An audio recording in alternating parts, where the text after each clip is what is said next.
this is Dan here. I hope you're doing well today. In this lesson, I've got an arpeggio exercise based on the chords of Hotel California by the Eagles. Now, I've got a cover and a tuition on that bass line coming out later in the week. But what I've done is I've just taken the 8 chords of the intro and the verse, and we've just got the arpeggio. It's very simple at first, and then I'll show you how to break away from that. So let's go straight in. We've got a B minor straight away. There are a few ways of playing this B minor. You can play the D on the 5th fret of the A string if you like. You can bar with your little finger on the 4th fret. You can bar with your 3rd finger. You can use your 3rd or 4th fingers. Just do what's comfortable for you. That's B minor. And then we go to F sharp dominant 7th. It's a good stretch. You use all the 4 fingers there at the 2nd fret, starting there. Then we've got A.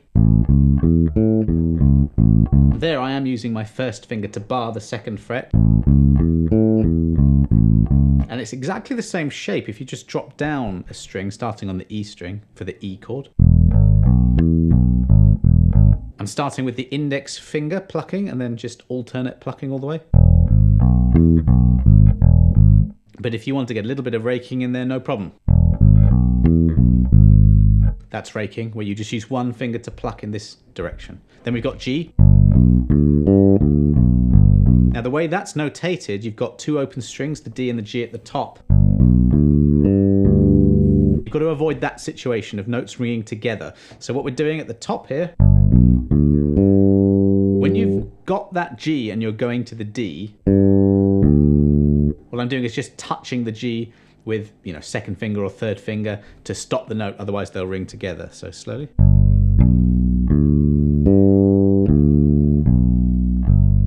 A shift. That's the D major arpeggio. Lots of major arpeggios here, just major and minor in the dominant 7th on the 2nd bar. Then E minor. I'm doing it that way, 3rd fret with your 2nd finger, and then just shift down to the F sharp 7 again. So make sure you download that PDF and the backing track, and you can play along, and you can play exactly like that. But what I did the second time round in the intro was just to make things up, It's very, very slow. So that's just doubling the speed to 16th notes instead of the constant 8ths that you have in the notated example. And I'm just moving around. So that's a B minor arpeggio. I'm kind of thinking of it as a triad, actually. So I'm on the 7th fret of the E string. And we have a triad. We have the root, the flat 3rd, and the 5th. And the way I'm thinking about it is just then repeating that pattern 1 octave higher. I really like thinking about the bass in geometric shapes. It just works for me. And you can go in and out of these notes. You don't have to start on the root. You can go. So I'm just mixing things up there. And then F sharp, I just want to go somewhere. Where's the closest F sharp? Well, there it is. And there, I'm doing the same thing. So I've got the same shape as I showed you before. But maybe I'm not going to start on the root. Very good for the fingers, very good for the ears. If you're doing walking bass lines, that's an idea that you will use a lot, of not always hitting the root every single time. Then we go to A. And I'm being free here. I could start on the open string, I could start on the 5th fret, I could start on the 12th fret of the G if I want. If you know what an arpeggio is, and it's just the root, the 3rd, some kind of 3rd, some kind of 5th, depending on whether you've got a major and minor, it does change. But if you know the underlying notes, and really you could just know, if I stay on the A, you could just know 3, so like this. Your root, major 3rd, 5th. And just play that in different portions of the neck. Combine the whole thing together, and you've got sort of like inversions as well. Inversions are where you don't start on the root. If you start on the 3rd, that's a 1st inversion. Start on the 5th, that's a 2nd inversion. Hotel California is in the key of B minor, and the G chord in that key has a major 7th. So when I went to that in the intro, I was going... That's just a major 7th arpeggio, so it's just G, B, D. That's your major triad, G, B, D. And just add an F sharp in there.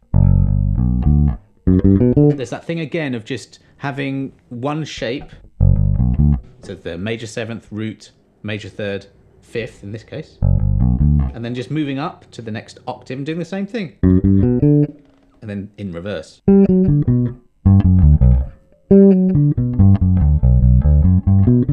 That's a very good exercise in itself. You see I'm just sort of shifting a little bit here and also doing pull-offs. Very good for technique. Bit of floating thumb here, bit of alternate plucking. I'm also just taking, you know, bits I like and making things up. That's a good way to practice. If I find myself up here, next chord D, so I'll go to D here.